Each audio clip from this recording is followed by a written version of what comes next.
Bienvenidas todas. Ya tuvimos el gusto de compartir un módulo hace ya casi un mes, creo, ¿no? Ya tiene unos días y me da mucho gusto tener la oportunidad de volver a compartir con ustedes. Este día vamos a estar hablando sobre transversalidad de la perspectiva de género en la administración. Creo que hay un micrófono por ahí. Y entonces yo les recuerdo un poco cuál es la dinámica de esta clase.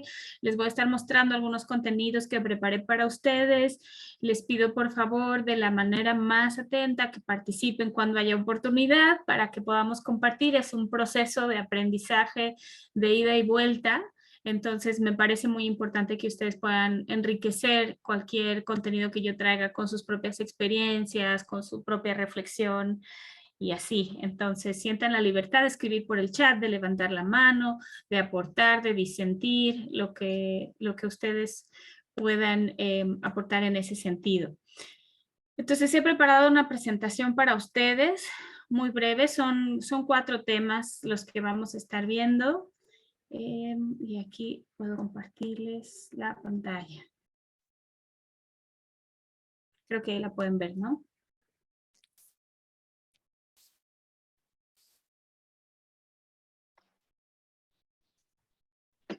Ya se acaba septiembre, además. Bueno, estos son los temas de los que vamos a estar hablando. Igualdad de género en la administración pública municipal, división sexual del trabajo como base que genera desigualdad, medios de comunicación, clave para lograr una sociedad igualitaria y acciones afirmativas y brechas de género. Todo esto bajo el paraguas de transversalidad de género en la administración pública municipal. Entonces, si bien no tenemos ningún tema que diga específicamente transversalidad, para mí me parece muy importante empezar desde ahí, empezar con el término, empezar con la palabra, empezar por reflexionar qué es, cómo se utiliza, cuál ha sido su experiencia con esto.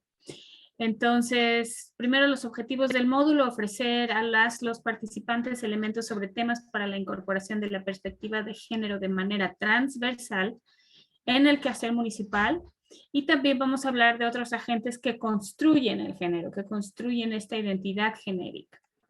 Los objetivos específicos, conocer el origen y el propósito de los trabajos de transversalización de la perspectiva de género en los gobiernos y decantar la reflexión para el orden municipal específicamente. Número 2, reflexionar sobre la división sexual del trabajo y cómo ha generado desigualdades estructurales entre mujeres y hombres que hasta la fecha nos siguen permeando. Reconocer la importancia de la intervención de los medios como agente que construye el orden genérico y finalmente definir y aplicar conceptos de brechas de género y acciones afirmativas, que estos 2 conceptos los empezamos a hablar justamente en el módulo 1 cuando hablábamos de feminismo, no sé si ustedes recuerdan, pero ahí incluimos un glosario de varios términos y que tienen que ver con toda la teoría feminista y los conceptos de género, igualdad, equidad y tal, y ahí venía ya un acercamiento a estos 2 conceptos de brechas de género y acciones afirmativas. Para acreditar el curso vamos a tener una actividad que básicamente es un ensayo de 2 cuartillas igual, es un ensayo reflexivo, y el examen final que tiene un valor del 80%, es una evaluación de opción múltiple. Necesitamos que ustedes contesten. Me parece que hay un micrófono abierto. Bueno, entonces, para empezar, quisiera que hablemos sobre qué es la transversalización de la perspectiva de género. Yo sé que este diplomado no es su primer acercamiento al tema, entonces quisiera, si es posible, que alguno o alguna de ustedes nos compartan a todo el grupo qué entienden por transversalización de la perspectiva de género. No sé si alguien ahí quisiera comentar.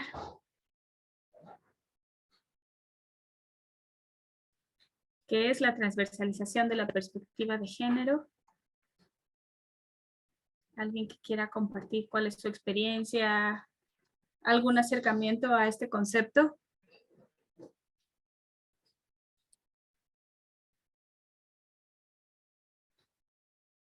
¿No? ¿Nadie?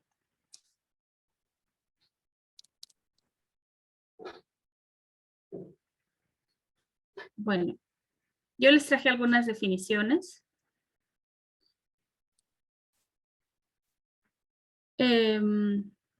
Este concepto sale a partir de la Cuarta Conferencia Mundial de Naciones Unidas sobre la Mujer, que fue en 1995. Se llama Plataforma de Acción de Beijing y tiene compromisos esta plataforma para varios actores, ¿no? Y dice cuáles son las acciones que deberían emprenderse desde los gobiernos, desde las empresas, así, ¿no?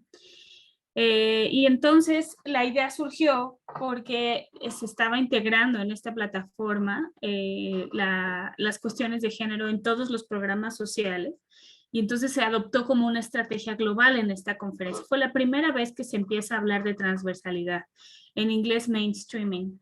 Esta plataforma resaltó la necesidad de garantizar que la igualdad entre los géneros es un objetivo primario, pero no nos decía muy bien el cómo, ¿no? Decía que había que transversalizar la perspectiva de género en todos los programas sociales. Pero fue hasta 2 años después, en el 97, donde finalmente el ECOSOC nos dio una definición sobre transversalización. Y de aquí surgieron muchas cosas. En Europa, en el Consejo de Europa, ahí también hicieron algunas definiciones. Y entonces dice, transversalizar la perspectiva de género es proceso de valorar las implicaciones que tiene para hombres y para mujeres cualquier acción que se planifique, ya se trate de legislación, políticas o programas, en todas las áreas y todos los niveles. Esto es bien importante porque aquí es cuando se empieza a poner en el foco la discusión sobre que existen implicaciones distintas para hombres y para mujeres. Ya no hablamos de los ciudadanos o de la ciudadanía, sino qué implicaciones tiene cualquier acción o programa o una ley o cualquier acción de gobierno para hombres y para mujeres. Y de hecho esto va aparejado a la teoría feminista que empieza a hablar de un efecto diferenciado entre mujeres y hombres. Y ahora lo vamos a ver con un poco más de detalle. Pero básicamente la plataforma de Beijing plantea esto, ¿no? Que había que transversalizar para valorar las implicaciones y ya no son seres neutros, sino con implicaciones distintas, con efectos distintos y por qué es importante atender este efecto diferenciado para poder cerrar las brechas. Y dice, es una estrategia para conseguir que las preocupaciones y experiencias de las mujeres al igual que las de los hombres, es decir, no solo se enfoca a las mujeres, ¿no? Cuando hablamos de transversalización de la perspectiva de género, hablamos de la experiencia de mujeres y hombres. Sean parte integrante en la elaboración, puesta en marcha, control y evaluación de las políticas y los programas en todas las esferas políticas, económicas y sociales, de manera que las mujeres y los hombres puedan beneficiarse igualmente y no se perpetúe la desigualdad. El objetivo final es conseguir la integración, la igualdad entre los géneros. Entonces, parece sencillo hablar de las implicaciones del efecto diferenciado que aplica en todos los programas, en todas las esferas, en todos los niveles, ¿no? Y que aplica para mujeres y para hombres. La manera en la que yo lo entiendo en lo personal es así. Tenemos todas las esferas de intervención de gobierno, tenemos desarrollo económico, educación, salud, trabajo e ingreso, desarrollo social, justicia y seguridad, como digamos que todas esas barras que están verticales son las áreas de intervención de los gobiernos a cualquier nivel, ¿no? Ya sea a un nivel nacional, a un nivel local, en fin, ¿no? Y con distintos niveles de atribuciones. Y la manera de transversalizar es que justamente cruce esta perspectiva de género en todas las áreas. Si miramos esto, podría decirse entonces que el tema de desarrollo de las mujeres no es una barra, ¿no? Como muchas veces lo hemos pensado también, o sea, cada una de estas podría atender a una secretaría o a un sector de intervención de los gobiernos. Entonces tenemos una Secretaría de Desarrollo Económico, de Educación, otra Secretaría de Salud, una Secretaría de Desarrollo Social, etcétera. Y a veces también tenemos secretarías de las mujeres, ¿no? Como si fuera otra área de intervención. Pero en realidad el enfoque tendría que ser transversal, más allá de pensar que tenemos otra barra, otra área de intervención. que son las mujeres y la igualdad y el adelanto y tal, debería ser un eje transversal. Quiere decir que este efecto diferenciado o que estas implicaciones de los que habla la definición tendríamos que estar atendiendo en cualquiera de estos sectores. Por ejemplo, específicamente se me ocurre en el tema de trabajo, que es algo, ¿sí? Es algo que hablamos en el módulo 1, hablamos bastante sobre trabajo, de condiciones de trabajo. Yo les presenté unas estadísticas de cuánto ganaban mujeres, cuánto ganaban hombres en México y así.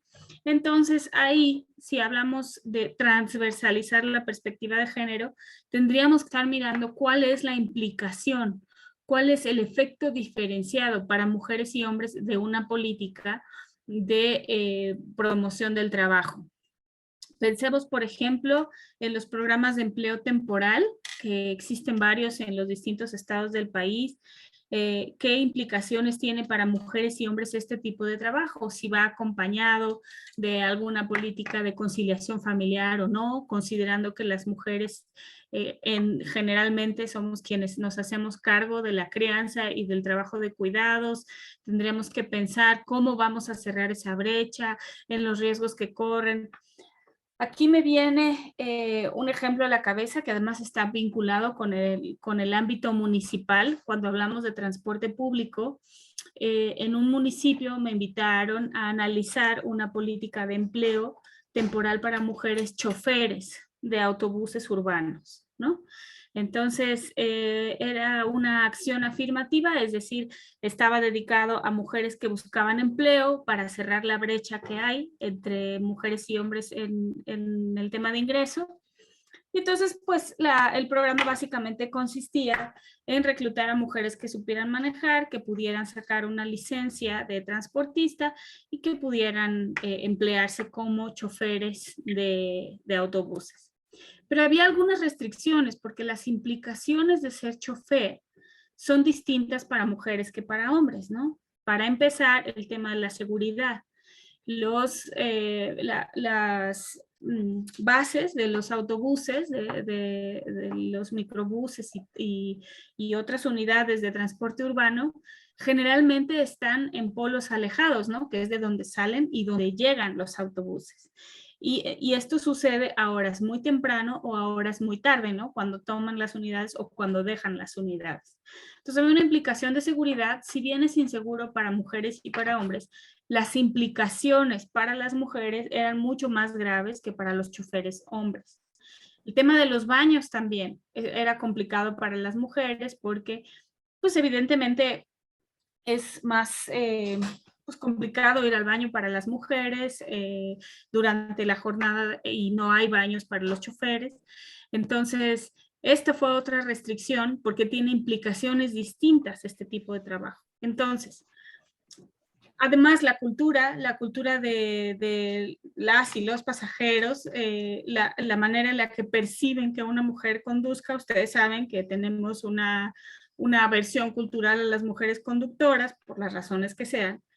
Entonces, les recibían frecuentemente insultos, recibían groserías, las mujeres choferes, y les gritaban cosas como, usted váyase a su casa y usted no tendría que estar aquí, cosas así, ustedes saben. Entonces, el programa es el mismo, es un programa de empleo temporal para choferes de unidades de transporte urbano. Las implicaciones son distintas para mujeres y hombres.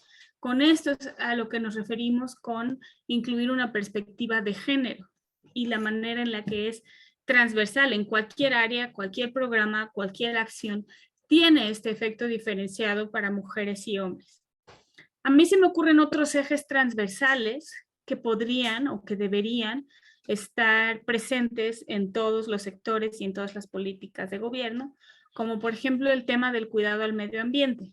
No hay ninguna acción que sea ajena a esto, al cuidado del medio ambiente. Si hablamos de educación, de desarrollo económico, de justicia y seguridad, hay un componente de medioambiental que deberíamos tener presente, y otro que me parece que sí se está logrando incluso mucho más que el tema de la visión de género, es el tema de transparencia, ¿no? Porque si ustedes ven en todas las secretarías y en todos los sectores y en todas las organizaciones públicas ya hay una unidad de transparencia y acceso a la información, de tal manera que también es un eje transversal, no es una barrita más, no es un sector más, es un eje transversal que cruza de manera importante el quehacer institucional y que además desde los gobiernos se da respuesta, ¿no? Se da respuesta para poder atender esas solicitudes, hay recursos, hay una unidad orgánica que funciona para eso.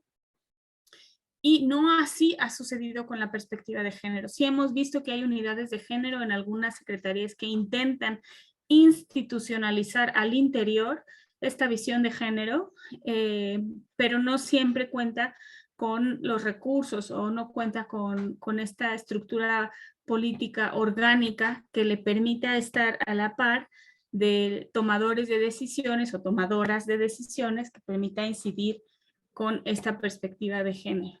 No sé si hasta aquí tienen alguna duda o comentario, si les queda claro este concepto de transversalización, si quieren compartir alguna experiencia.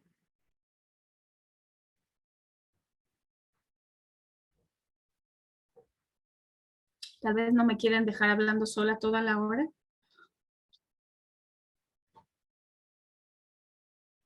¿Les suena esto de la transversalización?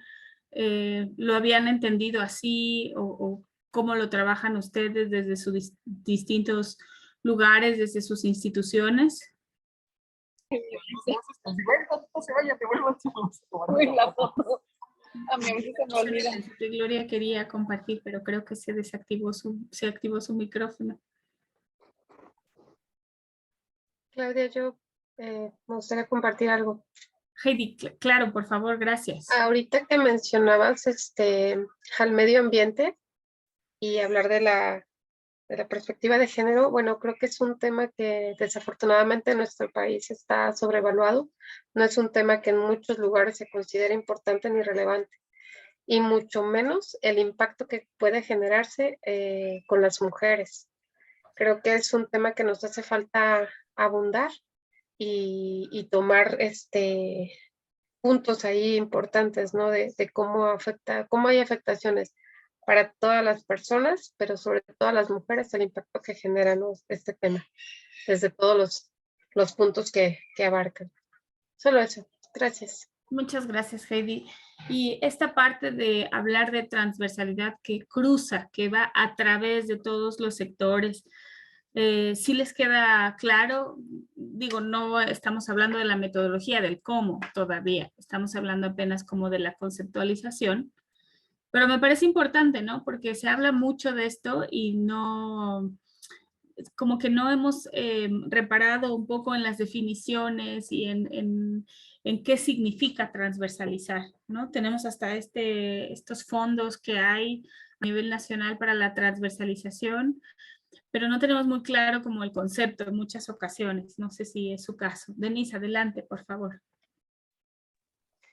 Sí, nada más quería preguntarle cómo se diferencia de la interseccionalidad o cómo se relaciona. Gracias, Denise. La interseccionalidad, que también es un concepto que vimos en el módulo 1, se refiere más a esta discriminación múltiple que viven, bueno, no solo las mujeres, pero en el caso del origen de la definición, o sea, no solamente es recibir discriminación por el hecho de ser mujer, sino también por el hecho de ser tal vez afrodescendiente o por ser una persona mayor, o sea, son múltiples discriminaciones y a eso se le llama interseccionalidad, porque se cruzan varias discriminaciones que no solamente son relativas al sexo de la persona, sino también a otros factores, ¿no? O sea, no es lo mismo la discriminación que sufre una mujer, sino también por otro tipo de condiciones etarias, por condiciones que tienen que ver con su origen racial, con su nivel socioeconómico, en fin, a eso se refiere interseccionalidad. Y la transversalidad, bueno, tiene que ver justamente con cómo atravesamos con esta visión de género todos los sectores, todas las políticas, programas, acciones que vienen de los gobiernos, ¿no? Gracias. ¿Alguien más tiene alguna duda, comentario, pregunta?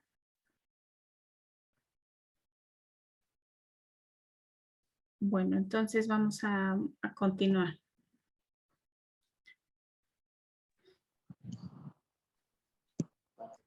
Aquí traigo esta reflexión que me parece siempre bien importante. La transversalización de la perspectiva de género, la aplicación de la perspectiva de género siempre está vinculada con la transformación. La transformación de las relaciones entre mujeres y hombres, la transformación también de las condiciones de desigualdad entre mujeres y hombres, ¿no?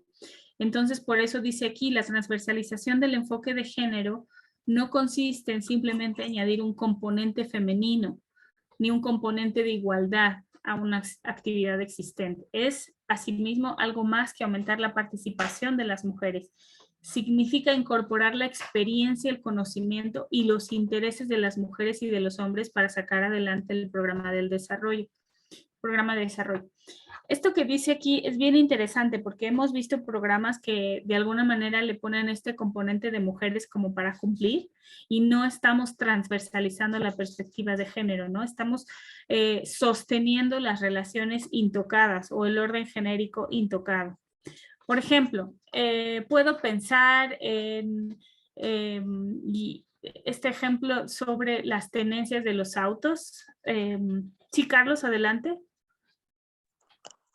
Sí, de hecho iba a preguntar eso antes de entrar al tema de cómo, por ejemplo, en los ayuntamientos o en empresas, así entre comillas, se les dan cargos de poder a mujeres. Sin embargo, las decisiones las siguen tomando los hombres. O, por ejemplo, si nos vamos a la parte familiar también, ¿sí? Se dice que hay una igualdad, por ejemplo, en la toma de decisiones, o hay una como responsabilidad igual para hombres y mujeres, pero el hombre sigue tomando decisiones. Gracias, Carlos. Sí, hay muchas cuotas de género que intentan poner este componente de la participación femenina, pero que estamos dejando totalmente iguales las relaciones y las situaciones de desigualdad, que no estamos transformando, ¿no? Eso es bien común y tenemos que tener mucho cuidado con que suceda. Por ejemplo, en las reglas de operación de algún programa, ¿no? Si ponemos bueno, para ser justos vamos a decir que 50% de los beneficiarios tienen que ser mujeres y el 50% tienen que ser hombres. Y ya, y no estamos transformando la lógica del programa, ni la lógica de las relaciones, ni nada. No estamos incorporando la experiencia de las mujeres y los hombres. Por ejemplo, esto que les estaba yo contando de esta política municipal de empleo temporal para incluir mujeres como choferes, la experiencia de las mujeres totalmente fue ignorada, ¿no? ¿Cuál es la experiencia de las mujeres como conductoras de autobuses? Ahí todos se dio por hecho que por el hecho que por esta situación de abrir plazas para mujeres, entonces ya íbamos a tener más mujeres inscritas en este programa, y no es así porque la experiencia es totalmente distinta para mujeres y para hombres, ¿no? Es importante incorporar esta parte. Espera, tú tenías la mano levantada. Lucía, sí, adelante. Sí, y que de pronto, precisamente como lo mencionaste, ya hay cuotas o ya existe la paridad desde el nivel constitucional, pero seguimos con intentos desesperados de una inercia cultural de conservar los espacios para hombres. Entonces nos enfrentamos con argumentos tipo, tú estás aquí porque eres mujer y te ocupábamos para el tema de paridad, o tú estás aquí porque necesitábamos que hubiera una mujer en el equipo, no para que tomes decisiones, no porque eres matemática, no porque eres ingeniero o licenciada, sino porque ocupas cubrir una cuota. Entonces cumples en el aspecto cuantitativo, que ya te exigen algunas reglamentaciones o alguna normatividad, pero no cumples el aspecto cualitativo que se logra a través precisamente de la transformación, de cambiar la mentalidad, de realmente integrar y hacer un esquema donde mujeres y hombres participemos por igual. Entonces, creo que sí es importante eso, tener, no es meter componentes, sino que es realmente lograr que sea un cambio también radical en las inercias que se estaban manejando. Gracias, Lucía. Muchísimas gracias por esto que acabas de decir. Eso es totalmente cierto. A esto muchas veces se le llama que cuerpo de mujer no necesariamente implica cabeza de mujer, ¿no? Como diciendo, no hay una transformación, no hay esta incorporación de la experiencia de las mujeres, ¿no? Las políticas, por ejemplo, que también son del ámbito municipal, de control de consumo de alcohol, los alcoholímetros, que hay en muchas ocasiones en avenidas importantes en algunos municipios de México e incluso del mundo. La medida es que después de tantas unidades de alcohol, bueno, te retienen la unidad, después de tantas unidades de alcohol, me han contado, ¿no? Te llevan a los separos y así. Entonces, la sanción es la misma para hombres y mujeres. La sanción es exactamente la misma por consumo de alcohol y por conducir al mismo tiempo, ¿no? Pero la experiencia para mujeres y hombres es totalmente distinta. O sea, si ustedes tienen a una chica que tiene sus copas y que a medianoche le retienen el auto, ¿no? Y de ahí tiene que ver cómo llega a su casa. Y luego además hay estos policías que en ocasiones son muy diligentes y ofrecen llevarla a su casa. Bueno, la experiencia es totalmente distinta y los riesgos son totalmente distintos para hombres y mujeres. A eso se refiere la integración de la experiencia. No estoy diciendo que no se aplique la misma sanción, simplemente como visibilizar cuál es la experiencia de hombres y mujeres, cuáles son los riesgos por muchas razones, por el cuerpo que portamos, por los estereotipos, por lo que haya detrás, pero es importante como poder transformar, ¿no? ¿Cómo vamos a sancionar de tal manera que el efecto sea el mismo? Porque sí existe un efecto diferenciado. No sé si me estoy explicando y si no, pues por favor avísenme. Pero es importante como mirar que no hay políticas neutras, no hay intervenciones neutras, siempre hay un efecto diferenciado. Y este componente femenino a estos programas como el que les estoy contando, lo incorporan a través de la inclusión de mujeres policías, ¿no? Mujeres de tránsito, agentes de tránsito que son mujeres y que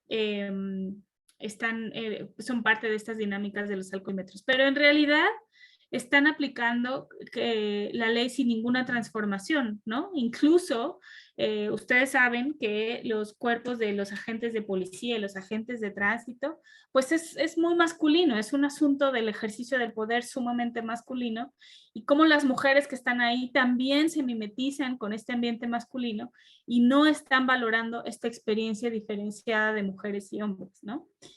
Entonces, por eso es importante hablar de esto, ¿no? El componente femenino no es suficiente. El componente de igualdad, que muchas veces hemos visto ejercicios a nivel nacional en todos lados, de empresas, de organizaciones públicas y privadas que se someten a la certificación sello de igualdad. Y entonces aparentemente tenemos este componente de igualdad o tenemos la unidad de género, y no necesariamente, no siempre son exitosos a la hora de transformar las relaciones, ¿no? Y no es suficiente, pues, no es suficiente hablar de que ya tenemos mujeres incorporadas, de que ya tenemos oficinas para la igualdad y cosas así. Hay un caso ahorita en Ecuador, ustedes pueden buscar la nota, una mujer que es esposa de un directivo de la escuela de policía, entra a la escuela de policía a llevar la cena o algo así, porque ella llevaba comida en su bolsa. Adentro de la escuela de policía, esto es en Quito, desaparece la mujer, ¿no? Desaparece, ya tenía una semana desaparecida, se empieza a abrir las investigaciones, está toda la prensa encima, en fin. Después aparece el cuerpo de la mujer en un lote baldío que estaba a no sé cuántos kilómetros de la escuela de policía. Y en fin, hay muchas cosas ahí de nota roja que no voy a entrar, pero una de las medidas que toma el gobierno nacional a partir de este caso es que dice que de ahora en adelante la escuela de policía va a ser dirigida por mujeres, ¿no?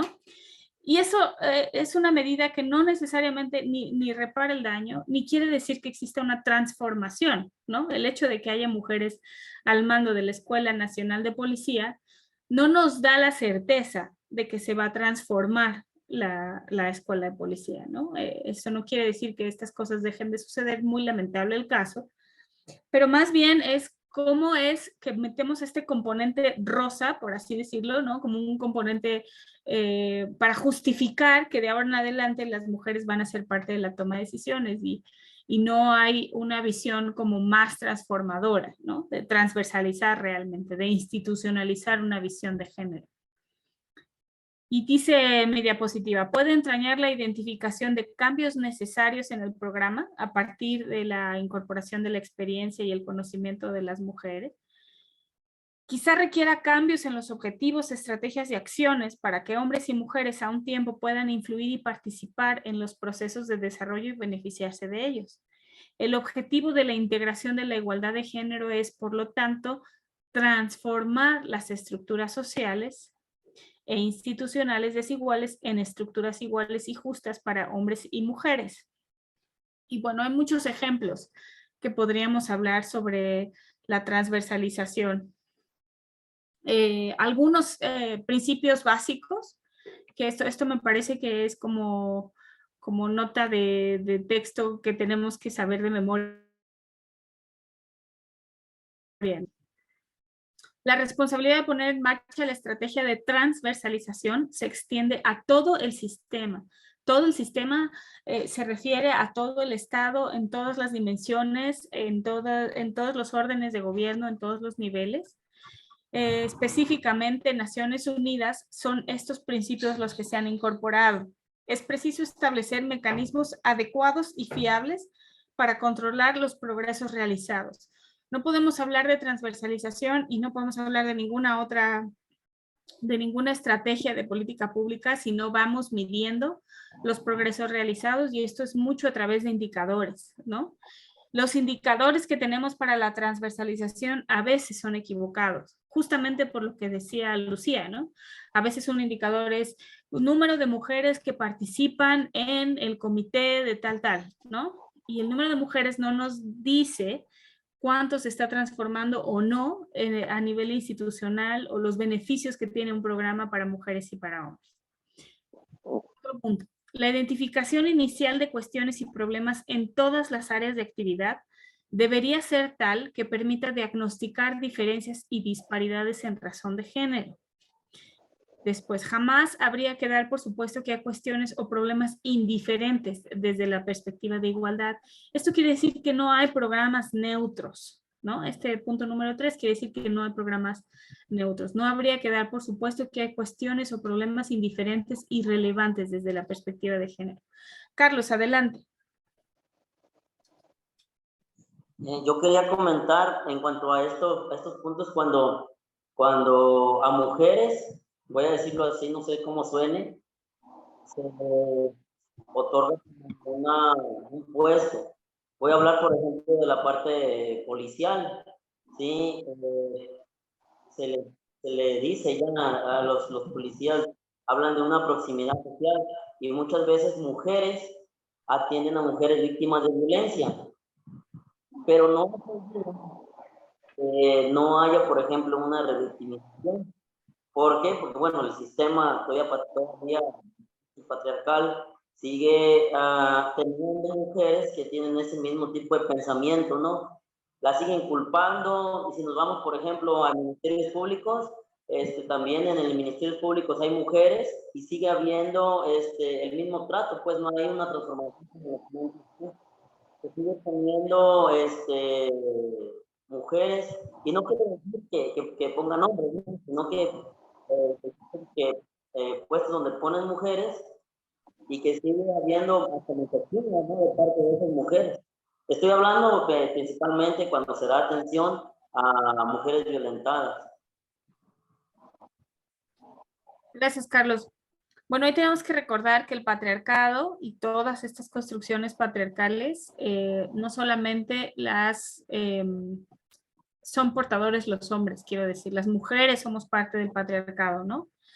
Y luego la policía es una institución, como decía, tradicionalmente masculina, la manera en la que se ejerce el poder, la manera en la que se opera al interior, las alianzas, las complicidades, en general la milicia, la policía, estos cuerpos de seguridad que también tiene que ver con el disciplinamiento de los cuerpos, pues son históricamente masculinas. Entonces, sus miembros, mujeres y hombres, también se mimetizan en ese sistema, ¿no? No todos, no todas, pero por supuesto que sí funciona como tú lo estás diciendo, ¿no? No hay una transformación real y las mismas mujeres apropian este tipo de actitudes que pues refuerzan estereotipos, culpabilizan, revictimizan, todo esto, o sea, tienes toda la razón, ¿no?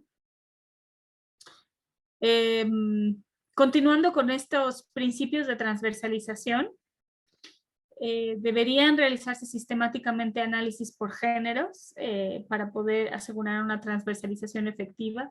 Un análisis de género se hace justamente valorando las implicaciones, este efecto diferenciado que yo les decía para mujeres y hombres, para poder conocer, ¿no?, cuál es el efecto de la política pública para cada uno de los sexos. Dice, para traducir la idea de transversalización en realidades, son importantes una clara voluntad política y la asignación de recursos adecuados. No es suficiente la buena intención.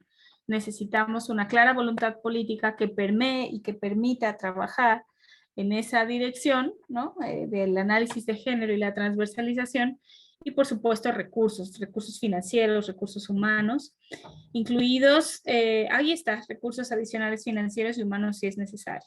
Y el tema de la transversalización de la perspectiva de género no elimina la necesidad de elaborar políticas y programas específicamente destinados para mujeres, así como una legislación positiva a su favor. Tampoco elimina la necesidad de unidades o coordinadores para las cuestiones de género.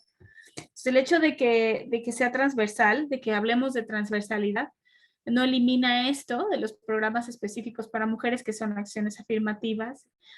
Más bien, las acciones afirmativas son una herramienta para la transversalización, y las unidades de género también, las unidades que hay, los institutos, todas estas oficinas o coordinaciones o unidades que nos permitan hacer este análisis de género y en consecuencia aplicar medidas distintas para mujeres y para hombres, ¿no?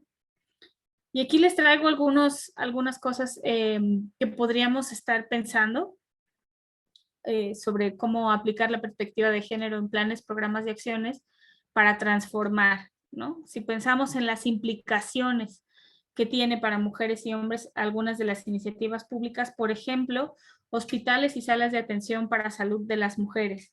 Hemos visto a lo largo de todo el país hospitales específicos, dice hospital para la mujer, o clínica para la mujer, especialidades en salud para las mujeres. Entonces parece que esa es una acción para la igualdad, ¿no? Pero en realidad, cuando hablamos de la salud de las mujeres, generalmente la mayoría del presupuesto y de la intención de esos lugares está vinculado con el tema reproductivo, ¿no? O sea, son salas de maternidad, son salas de cuidado de embarazo, de postparto, en fin, todo eso. Entonces no tienen nada de transversalización, ni tienen tampoco nada de transformación. Son hospitales pensados para las acciones reproductivas de la especie, ¿no?, que suceden a través de las mujeres. Las despensas populares. Muchas veces se entregan despensas populares, y esta es una iniciativa que comúnmente se gestiona desde los municipios, despensas populares a mujeres, ¿no? Que incluso se dan también cuando hay programas de atención a las emergencias, hay despensas que se entregan a mujeres. Pero no estamos transformando nada, aunque sea para las mujeres, no estamos transformando nada, más bien estamos reivindicando los roles y estereotipos de las mujeres como cuidadoras de las familias, y por lo tanto las mujeres son las que cocinan, las mujeres son las que alimentan, las mujeres. Entonces, pues es un programa que sí beneficia a las mujeres, pero no exclusivamente a las mujeres, y que más bien refuerza los estereotipos de género. Guarderías y estancias infantiles.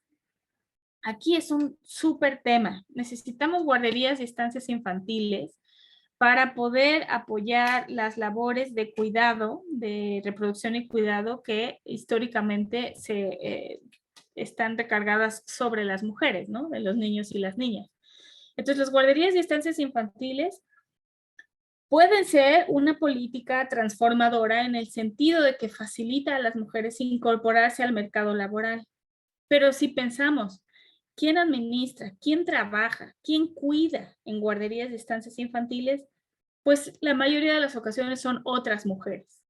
Y estamos tenemos el estereotipo tan introyectado que incluso si tenemos en las guarderías un hombre que está al cuidado de los bebés, ni siquiera nos hace sentido, ¿no? O sea, tenemos súper introyectado este estereotipo de las mujeres cuidadoras y cuestionaríamos incluso, ¿no? Si una guardería estuviera administrada por hombres y así. Entonces, es una medida que permite la transformación en la medida en la que las mujeres se pueden incorporar al mercado laboral dejando a sus hijos y sus hijas en las guarderías, pero a la vez también perpetúa los estereotipos de las mujeres cuidadoras, pues por el hecho de que son mujeres que están cuidando en las guarderías y estancias infantiles, ¿no? O sea, es el trabajo de las mujeres recargado en otras mujeres. Y esto sucede a nivel familiar también, ¿no? O sea, dentro de las casas, cuando no hay una guardería y es la abuela la que cuida, la tía la que cuida, o sea, son otras mujeres subsidiando el mismo trabajo, ¿no? O sea, las mujeres cuidando siempre. Programas de capacitación para el trabajo para mujeres en las tardes. Si pensamos en estas iniciativas que hay, vamos a colocar capacitación para el empleo, ¿no? Y pensamos en capacitación para el empleo específicamente para mujeres. Pero lo ponemos en las tardes, entonces no estamos validando e incorporando la experiencia de las mujeres, porque muchas mujeres lo que hacen en las tardes es recibir a los hijos y las hijas de la escuela, ¿no? Y entonces las tienen que cuidar y entonces tienen que hacer la comida, en fin. Hay de todo, ¿no? Pero lo que quiero decir es que si no cuidamos justo la experiencia de las mujeres y dónde están ubicadas y por qué, no es tan fácil que funcione. Igual para los hombres, si ponemos un programa de capacitación para el trabajo para los hombres en las mañanas, no va a funcionar porque muchas veces los hombres están trabajando a esa hora, ¿no? Tendría que ser un sábado, tendría que ser un domingo, porque ¿cuáles son las jornadas de trabajo habituales de los hombres? ¿No? Y cómo podemos apoyar su desarrollo para profesionalización para el trabajo. La experiencia de los hombres y las mujeres y dónde estamos ubicados, en qué estamos ocupando el tiempo, cuáles son nuestros roles, nuestras expectativas de género, todo eso es importante. Las campañas de prevención y detección de cáncer para las mujeres. Me tocó en Guerrero que pusieran un mastógrafo en el zocalito de un municipio. Y las mujeres no iban, ¿no? No iban a hacerse sus estudios. Entonces, si validamos la experiencia de las mujeres, no pensaríamos tan fácilmente que las mujeres son unas dejadas y que por eso no se hacen su estudio en el mastógrafo que estaba gratuito en el Zócalo y que era parte de una campaña. ¿Cuál es la experiencia? ¿Por qué no están llegando? ¿Qué se les ocurre a ustedes?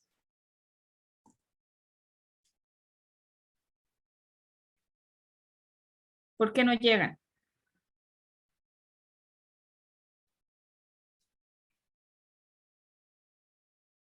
¿A alguien se le ocurre alguna idea?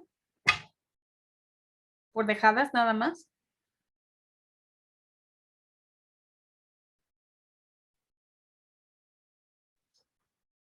Hay muchas razones por las cuales las mujeres no están haciéndose los estudios que se deben de hacer para prevenir el cáncer, que es una enfermedad que es curable si se detecta a tiempo. Una razón, Heidi, sí, por favor, adelante. Perdón, es que no abría mi micrófono, perdón. Bueno, hay que considerar, uno, que cuando se hacen las campañas, se hacen en una generalidad, nunca a qué población va, de dónde es, cómo están, la cultura, la sociedad, el nivel de estudios. ¿Por qué? Porque existen muchas creencias y hemos visto que hay muchas condiciones en estas creencias, pues, de que las mujeres casadas no deben ser vistas por otros hombres y mucho menos tocadas, ¿no? y quienes van son médicos en lo general. O sea, no se piensa el contexto de la persona, de la paciente, de la usuaria. Se hace arbitrariamente, vaya. Entonces sí es importante el cuidado de la salud, pero también debemos ver hacia dónde va dirigido, o sea, el tipo de población. Ahora, hablamos de cáncer y tenemos diferentes tipos de cáncer, ¿no? Y cuando hablamos de esto, parece que las campañas solo van enfocadas hacia las mujeres, en el cáncer de mama, el cáncer cervicouterino, etcétera. Pero el cáncer de mama también le da a los hombres. Y también tenemos un cáncer que es en la próstata, o sea, hay muchísimas cosas ahí que damos por sentadas y no se hace un análisis verdadero de lo que se va a realizar, ¿no? Al pensar en la salud. Bueno, esta es mi opinión. Gracias. Ay. Gracias, Heidi. Sí, estoy totalmente de acuerdo con esto que mencionas. Karen, adelante. Pudiera ser también que aún en estos tiempos existe todavía un estigma, no sé, a lo mejor por parte de la sociedad o incluso por parte del marido, porque como lo comentaba, muchas veces son médicos, hombres, los que revisan. ¿Y cómo vas a ir a que te toque a alguien que no soy yo? Por ejemplo, el marido. ¿Cómo vas a dejar tocarte por otro? Cosas así que también hacen que las mujeres pues no asistan, ¿no? Ha estado cambiando, pero sí existe todavía. Entonces, pues las mujeres pues ya no acuden a realizarse sus estudios que deberían de realizarse. Gracias, Karen. Exactamente. Lo que ustedes están diciendo, lo que Heidi y tú han dicho, es totalmente cierto. O sea, es validar la experiencia de las mujeres, ¿no? No es que sea un asunto de que las mujeres sean dejadas y por eso no acuden a hacerse sus estudios, que bueno, hay de todo, ¿no? Pero hay un estigma muy vigente de quién toca, quién mira los cuerpos de las mujeres en una revisión médica. Y si estamos hablando de un municipio pequeño donde el mastógrafo está en el Zócalo, visible, ¿no? No solamente para las mujeres, sino también para toda la comunidad, eso le impide a las mujeres llegar ahí por esto que ustedes acaban de mencionar, ¿no? Porque es un estigma bien vigente que nadie toca, nadie ve los cuerpos de las mujeres que no sea su pareja, ¿no? Entonces, eso es bien importante, ¿no? ¿Cómo podemos validar esta experiencia y cómo podemos transformar esta experiencia, ¿no? Y entonces, tal vez podríamos acompañar la estrategia de la campaña que haya un componente dirigido a los hombres, ¿no? También, no solamente para que ellos cuiden su salud, sino para que ellos se hagan corresponsables del cuidado de la salud de ellas, ¿no? Se me ocurre que podría ser una iniciativa. Pero también mencionaba que en los hombres ya existen casos de cáncer de mama, pero son los que menos se revisan por el mismo motivo de que no me va a pasar a mí o cómo voy a dejar que me toque a alguien, por el mismo machismo que todavía existe, no digo que todos, pero sí existe todavía mucho el machismo en todas las comunidades y por eso no acuden ni a hacerse el examen de la próstata ni se realizan pues ¿cómo se llaman? Su rutina de estarse checando como las mujeres también ellos, ¿no? De estar haciendo como el tacto en las mamas o cosas así. Entonces, pues sí, también por eso se dan casos en ellos. Exacto, Karen, exactamente. Me gustaría poder aportar algo. ¿Puedo hacerlo? Por favor, Nelly, claro, adelante. Gracias. Creo que también uno de los puntos importantes que cabría resaltar es en relación a que ahora las cuestiones de las revisiones deberían ser regidas bajo ciertos protocolos en las revisiones, donde siempre debe estar presente, si es hombre, pues siempre que estuviera acompañada una persona. De hecho, yo de manera personal, yo sí tuve una experiencia con un médico donde al momento de irme a hacer una revisión, por cuestiones que necesitaba un chequeo, el doctor se encontraba solo en su área. Entonces yo sí le dije pues que era importante porque solamente me dijo, por favor pase y póngase la bata. Entonces, más no me dijo, ¿sabe qué? Voy a hacer esta revisión consiste en esto, voy a tocar esta parte, en fin. Entonces, pero yo sí le solicité y le dije que sí, por favor le llamaba a la enfermera que se encontraba al exterior y demás. Entonces, pero sí él él decía que si esa es la función de un médico, que yo debería de saber cuando yo voy o que vamos a un médico, pues saber el procedimiento que vamos a llevar a cabo. Entonces yo le decía a él que pues era importante, pues que previamente me explicara, no solamente me decía, póngase la bata y descúbrase. Entonces, sí debe existir para todo médico protocolos previamente establecidos donde uno firme de conformidad de que se ha explicado la exploración que se le va a hacer, en qué consiste y sobre todo la presencia de otra persona, porque desafortunadamente hablando desde el rubro de cuestiones de denuncias y demás, la mayoría se suscitan porque son hechos que ocurren de manera privada en los consultorios y exclusivamente estando presente solamente un médico y no a lo mejor alguien asistente o alguien que le pueda, que le asista al médico y pues que haya previamente la firma de que se le hizo saber cuál era el procedimiento y no solamente él sabe que desvístase, voy a hacer esto, descúbrase, entonces, y solamente empiezan a hacer la revisión sin previamente explicar al usuario cuál va a ser el procedimiento que se va a aplicar. Entonces, sí deben existir esos protocolos y difundirlos aún más en beneficio y protección de nosotras como mujeres, y no solamente las mujeres, porque también, si bien es cierto, es en menos índice, pero también la cuestión de hombres también han resultado en ese sentido, pero claro, es mucho menor el índice, ¿verdad? Y el riesgo sobre todo. Gracias, Nelly. Gracias por esta aportación tan importante. De nuevo, nos remite al efecto diferenciado, ¿no? De una intervención médica y la experiencia de mujeres y hombres, que es totalmente distinto. Entonces, cuando vemos una campaña de prevención y detección de cáncer y la vemos totalmente desierta, es justamente porque no se está validando todas estas cosas tan importantes que ustedes me están compartiendo, ¿no? Desde nuestra propia experiencia como usuarias, pero también desde nuestra propia experiencia en los trabajos y en lo que sabemos de esto, ¿no? Entonces, es bien importante poder observarlo y en eso consiste incorporar la perspectiva de género de manera transversal, ¿no? Que pudiéramos tener ese análisis de género. Tengo aquí algunas participaciones en el chat que quisiera compartir con ustedes. Omar nos dice, entonces lo adecuado debería ser incluir a los hombres en esa clase de apoyo. Supongo que estamos hablando de despensas populares cuando hablamos hace unos minutos de esto, porque dice, habemos hombres que cocinamos, que colaboramos en el hogar, que cuidamos niños y que también podríamos ser aptos para ser cuidadores en guarderías. En este aspecto creo que nuestros prejuicios nos harían debatir, claro, que es lo que yo les decía, nos haría debatir sobre un hombre cuidando a los niños en guarderías, que tenemos tan introyectado esta idea de que las mujeres somos quien cuidamos, que seguimos perpetuando los estereotipos de género también ahí.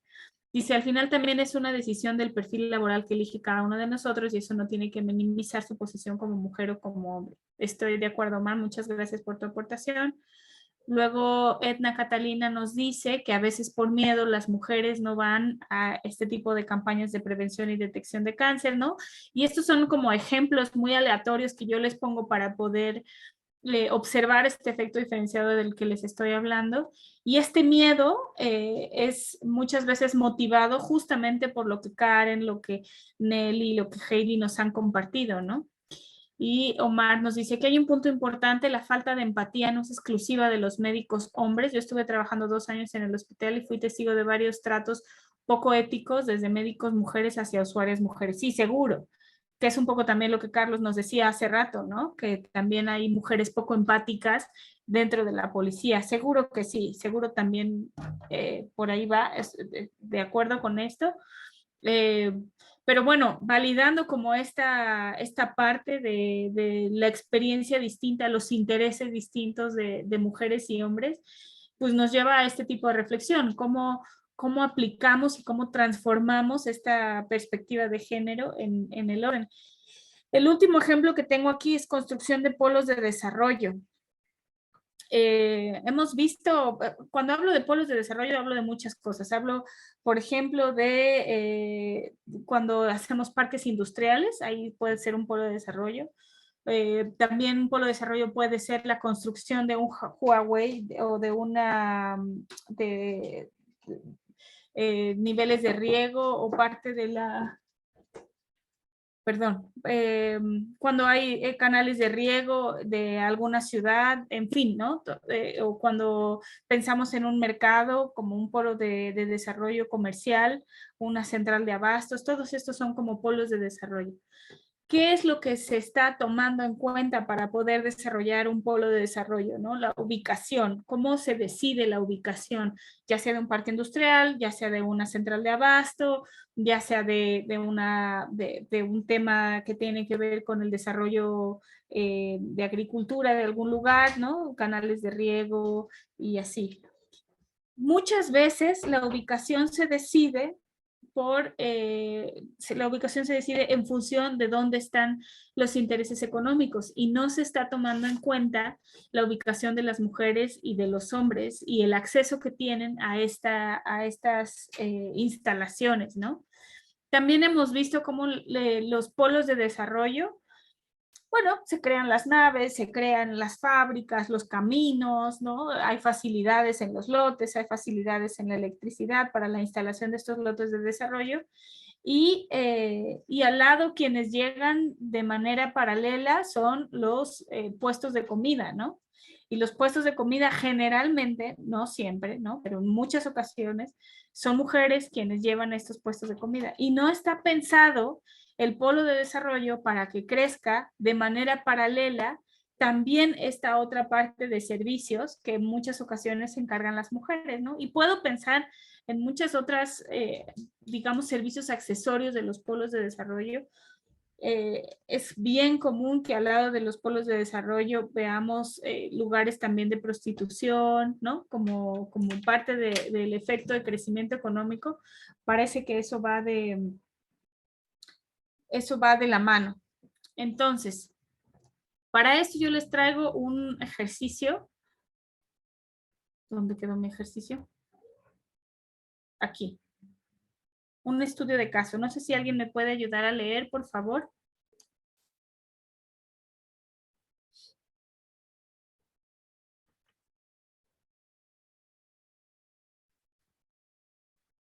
¿Alguien? Sí, adelante. Adelante, Dayana. El gobierno de un país productor de café deseaba aumentar sus exportaciones para mejorar la economía nacional. Con ayuda de un importante donante internacional, se construyeron caminos de acceso en 80% de las zonas rurales para que los productores de café pudiesen transportar sus cosechas a los centros de comercialización con facilidad.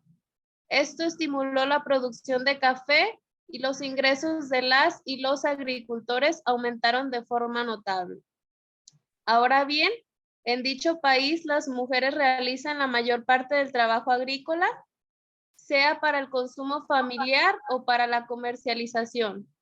Utilizan herramientas manuales y trabajan muchas horas al día. 4 años después de la construcción de los caminos, hubo una extensa malnutrición en estas comunidades. Las mujeres y los niños eran notablemente más pobres. Sin embargo, los ingresos de la comunidad eran mayores. ¿Cuáles fueron los factores que contribuyeron a esta situación? ¿Cuáles fueron los factores que contribuyeron a esta situación? ¿Qué se les ocurre? Aprovechemos, Olivia, que tienes la mano levantada. ¿Qué se te ocurre que pudo haber sido los factores de esta situación? Tienes mayores ingresos en la comunidad, pero hay mayor malnutrición en estas comunidades. ¿Qué pasó? ¿Qué se les ocurre que pasó? Pues pudiera ser que aunque había ingresos para la propuesta, no había esa facilidad para comprar esos productos que necesitaban, pudiera ser. Ajá, ¿alguien más? Sí, Lucía. Gracias. Yo veo que se construyeron caminos de acceso, pero no se facilitó herramientas con más tecnología para que las mujeres que realizaban la mayor parte del trabajo agrícola pudieran realizar de manera más eficiente su trabajo.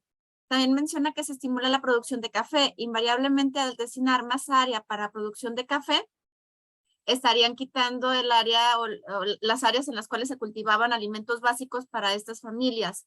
Dice que los ingresos de las y los agricultores aumentaron de forma notable. Eso significa que solamente para quienes eran propietarias o propietarios de la tierra, no así para sus trabajadores, porque no se ve ningún esquema de apoyo comunitario o de colectividad, sino que se ve solamente como que eran productores aislados. Y por último, a lo mejor había más trabajo y les dejaban menos tiempo para dedicar en la preparación de sus alimentos o inclusive en el mismo cultivo de sus alimentos. Creo que es todo lo que observé. Muchas gracias. Muchas gracias por ese análisis. Carlos, adelante. Pues yo ya la respuesta que iba a dar por ahí la vi en un mensaje, pero como las imposiciones de los roles terminaron aquí perjudicando a la niñez. Sabemos bien que si invertimos en la niñez, pues invierte en la sociedad, es una inversión. Sin embargo, sacas a la mujer, y eso pasa así si nos vamos a decir directo con una familia, ¿no? Sacas a la mujer de la familia, de la parte cuidadora, y el hombre no se involucra en la crianza, pues hay un caos total, ¿no? Tenemos niños más enfermos, dentro de la parte psicológica tenemos niños más con comportamientos más disruptivos, ¿sí? Entonces toda esa parte familiar pues impacta, ¿no? Y aparte lo que comentaba la compañera, ¿no? A lo mejor las personas que se estaban beneficiando eran más que nada los propietarios hombres, ¿no? Porque como lo vimos en el primer módulo, por imposición, pues casi siempre los hombres son los dueños de las propiedades, casas, terrenos, carros, ¿sí? Entonces, yo vi esa parte, ¿no? Cuando la mujer sale a trabajar, se le imponen más roles y desgraciadamente, pues la parte familiar se viene abajo, ¿no? Y por ende, pues por la niñez, porque el hombre no se ha involucrado todavía en esta parte de la crianza. Gracias, Carlos. También tengo algunas aportaciones en el chat. Dice Carla Guillén, hubo desnutrición, puesto que las mujeres se la pasaban trabajando muchas horas y no hubo apoyo de los padres en atender actividades de cuidado y alimentación de los hijos.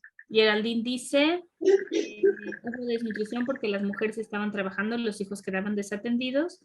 Y Carla vuelve a participar y dice, por la creencia que el rol de la mamá cuidadora y el hombre al trabajo de campo aún prevaleció en esa comunidad. Básicamente todos están en esta misma dirección y entonces es bien interesante, y esto es cuando hablo yo de polos de desarrollo, ¿no? Porque esto lo que estaba tratando de hacer con la construcción de los nuevos caminos era justamente detonar un pequeño polo de desarrollo en esta zona rural con los caminos de acceso para que pudieran transportar sus cosechas los productores de café. Pero hay efectos adversos que tienen que ver con esta construcción de género, con la experiencia de las mujeres y los hombres. Heidi, adelante. Perdón. Quería agregar también una parte que me parece notoria aquí, es la acción que toma el gobierno, porque se supone que el gobierno está también para proteger a sus ciudadanas y ciudadanos y prever cualquier situación y pensar en lo que tú mencionabas en un inicio, las cuestiones transversales. Creo que aquí lo único que se enfocaban era en una política económica, más no en el impacto en su población, ni si en verdad iban a generar. ¿Qué más? O sea, nada más dice que le interesaba el aumento de la exportación y el ingreso económico, sí, pero no vio más allá, o sea, no fue algo transversal en realidad. Eso no me parece como un permiso en la cosa. Así es, Heidi, gracias por esa participación. Y tú dijiste algo bien importante, tú dijiste que el gobierno debió de haber previsto esto, ¿no? Pero no se está haciendo este análisis de género. ¿Cuántas de las políticas que hacemos, cuántos de los programas, de las acciones que hacemos en todos los órdenes de gobierno no están considerando esto, o sea, no consideran la dinámica familiar, no consideran qué está pasando, o sea, sí, aumentamos la productividad, aumentamos la economía, ¿no? Crecemos económicamente, pero socialmente no es mejor, o sea, no sucede que estamos mejorando la calidad de vida en general, ¿no? Porque hay componentes de género, porque hay experiencias distintas, ¿no?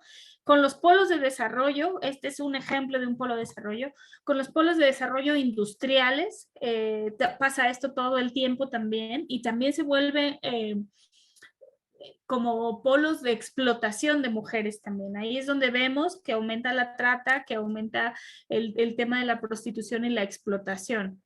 Dice Lucía, faltan empresas que fomenten el comercio justo, en este caso no se ve la intención del donante internacional. Claro, claro, y además esto va mediado por el gobierno, como bien dijo Heidi, ¿no? O sea, el gobierno debió de haber visto que esto podía suceder. Entonces, de ahora en adelante, cuando ustedes estén frente a un programa público, frente a una política pública, ustedes pueden ver el efecto diferenciado que hay, cómo está tomando en consideración o no la experiencia de mujeres y hombres, sus intereses y por supuesto también las consecuencias, ¿no? Desde este orden de género.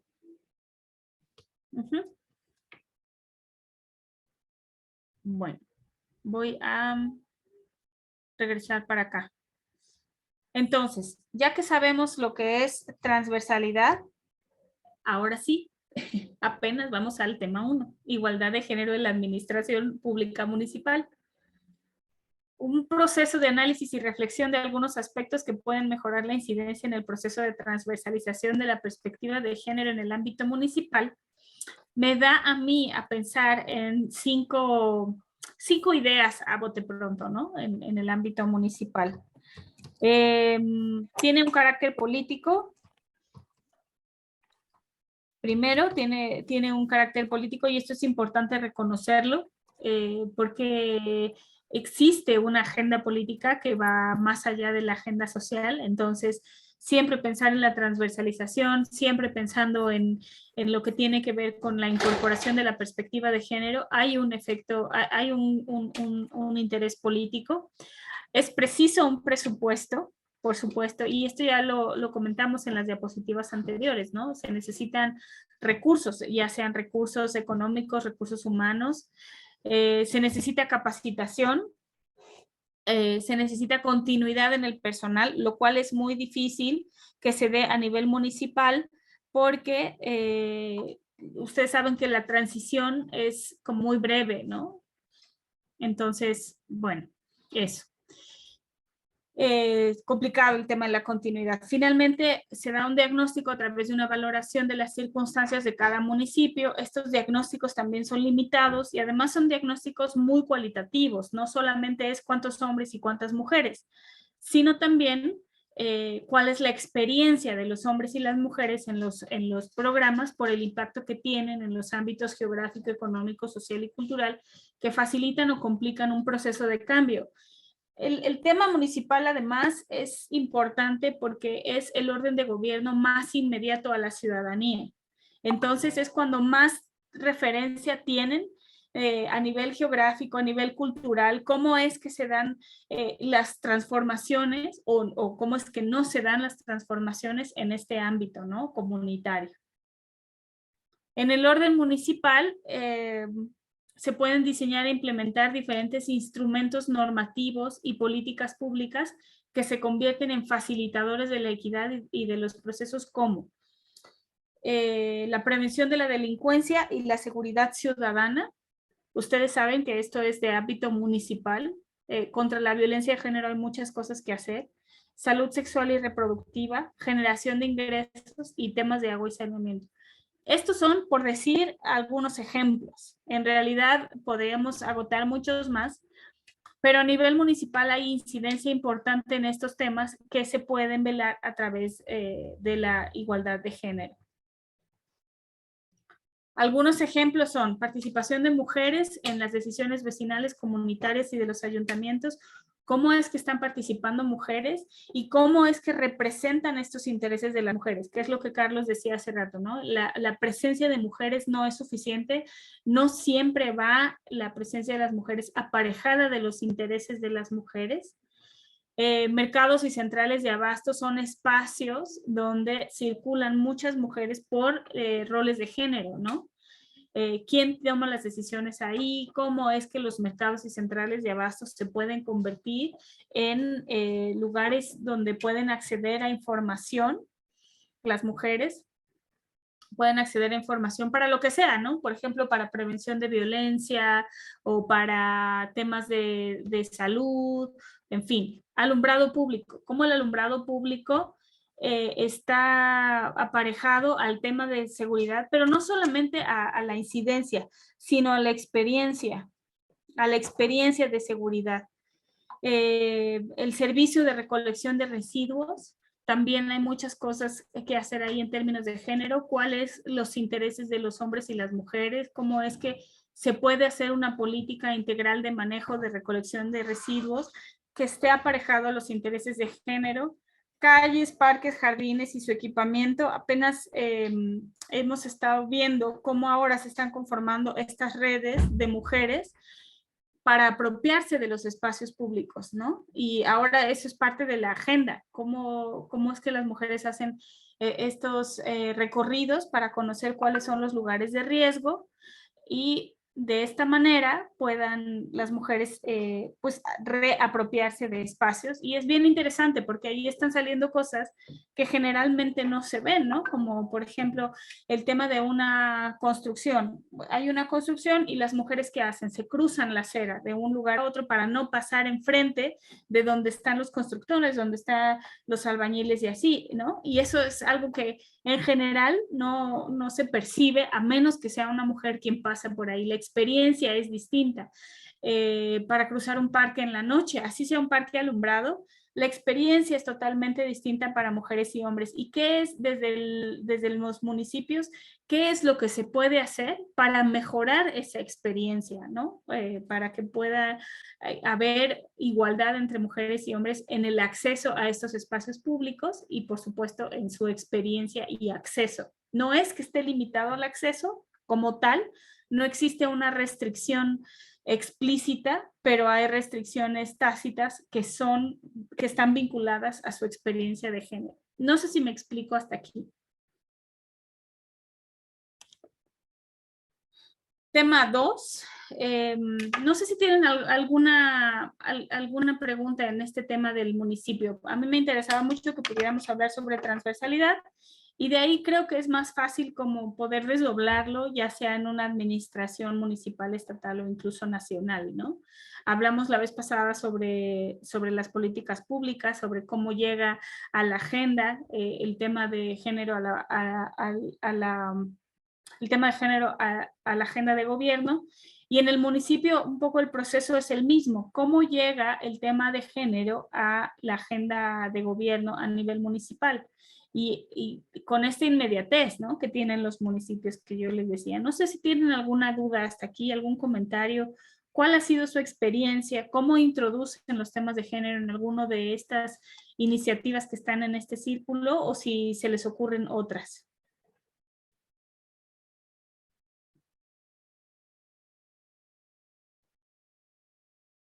Bueno, yo espero que se les vayan ocurriendo algunas ideas y cosas que podamos compartir. Ahora vamos a este tema de división sexual del trabajo como base que genera desigualdad. Dentro del temario del diplomado vamos a hablar de esto, de la división sexual del trabajo. Ya habíamos abordado el tema de manera preliminar en el módulo 1 y ahora pues quisiera profundizar en esto. Pero bueno, si les surge alguna reflexión del tema anterior o si tienen algún ejemplo o algo que quieran compartir, no duden en levantar la mano o escribir en el chat. Cuando hablamos de la división sexual del trabajo, nos referimos al proceso en el que se han atribuido habilidades, competencias, valores y responsabilidades a cada persona con base en sus características biológicas, asociados a un sexo o a otro. Esta atribución de habilidades y competencias es bien fuerte y las vemos en muchas esferas, ¿no?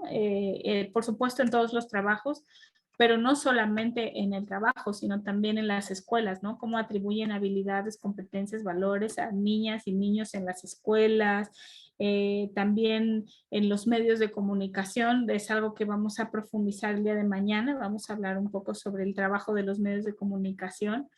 Y hay un experimento aquí que probablemente ya han escuchado de él. Es un experimento muy famoso, en el que está un bebé en el cunero y este bebé primero lo envuelven en una mantita azul. ¿Han escuchado sobre este experimento? Sí, Heidi, cuéntanos, ¿qué has escuchado de este experimento? Es que es muy interesante lo que pasó ahí hablando de las habilidades. Sí, bueno, estaban en los estudios de Robert Stoller, me parece, un psiquiatra, psicólogo, investigador, donde observaba a los pacientes y decidió hacer un experimento con los cuneros y cambió la ropa, de hecho de todo en los cuneros. A las niñas las puso de azul y a los niños de rosa para ver cómo los trataban en el cambio. Y que no se les avisó y entonces cuando le hablaban a una niña con la cobijita azul, le hablaban como si fuera niño, y al niño con la cobijita rosa le hablaban como niña. Entonces él se fijó y se dio cuenta que no tenía nada que ver con las características biológicas de la persona, sino era cómo lo estábamos percibiendo, o sea, la ropa, todas las características que la persona le agregaba a un ser humano por la forma en que se veía exteriormente. Algo así, ahí va. Más o menos. La esencia era esa. Sí, por ahí va. Antes de seguir con esto, me dice Olivia que está fallando la señal, Denise dice que escucha bien, Lucía que escucha bien, yo también los escucho bien. Si acaso hay alguien más que no escuche bien, por favor, escriba en el chat. Sí, porque uno nunca se entera cuando su señal es la que no funciona, entonces si luego ustedes no me escuchan, me escriben. Sí, el experimento va por ahí, exactamente. Le ponen una mantita rosa y entonces hay un montón de juicios, de prejuicios vinculados con el hecho de que es una bebé mujer, ¿no? Y entonces dicen, ay, mira qué tierna es, ay, mira sus deditos, tal vez va a ser pianista, ¿no? Se ve tan tierna, podría ser una mamá muy cuidadora, con esa mirada, con esos ojitos que tiene, va a ser tan buena mamá como tú, así, ¿no? Como prejuicios asociados a lo femenino, a la mantita rosa. Luego le ponen una mantita azul y más bien empiezan a decir, mira, con esas manotas grandotas a lo mejor se hace jugador de fútbol americano, ¿no? O se ve que puede tener habilidad para ser un ingeniero con esos ojotes que tiene y entonces va a poder tener una percepción de las dimensiones, ¿no? Mucho más precisa. En fin, más o menos va por ahí y son cómo atribuimos habilidades, competencias y valores por el hecho de ser mujer o de ser hombre, ¿no? Y era nada más la mantita a un bebé recién nacido, ni siquiera era que supiéramos que era una niña o un niño, sino cómo vamos atribuyendo este tipo de habilidades, competencias, valores. Y eso que vemos en el experimento lo replicamos todo el tiempo, todas y todas, de manera hasta bien inconsciente, en la calle, ¿no? Cuando va manejando y alguien se nos cruza y seguro es mujer, ¿no? Y eso por decir algo bonito, porque luego se dicen cosas y se oyen cosas espantosas, ¿no? Y así, o sea, es como algo bien introyectado que tenemos que mirar y trabajar todo el tiempo, y de ahí sale el tema de la división sexual del trabajo. Está vinculado con la historia de la creación. Hay como varias teorías de la división sexual del trabajo que se han orillado a que persista el día de hoy esta división, esta atribución de habilidades y competencias a hombres y mujeres. Dice, el tiempo que demanda la realización del trabajo doméstico y del cuidado en los hogares dificultan una inserción equitativa de las mujeres en el empleo remunerado del espacio público, y hablamos un poco sobre trabajo remunerado y no remunerado. Estas desigualdades vinculadas en gran medida a estereotipos de género que asignan a las mujeres el rol de amas de casa, generan que al tener una cantidad de tiempo disponible menor por todas esas tareas que realizan en los hogares, las mujeres participan menos en el ámbito remunerado. Además, cuando logran conseguir trabajo remunerado, trabajo en el espacio público, trabajo en una oficina, en el mercado, en el banco, donde sea, lo hacen bajo peores condiciones. Más inestabilidad, jornadas reducidas, altas tasas de desempleo, mayor precarización, salarios más bajos y además con muchos trabajos al mismo tiempo, ¿no? Porque tenemos el trabajo, pero no descuidamos el tema de las responsabilidades del hogar que estamos administrando en el mejor de los casos a distancia. La división histórica del trabajo, la división sexual del trabajo está pensada de manera binaria.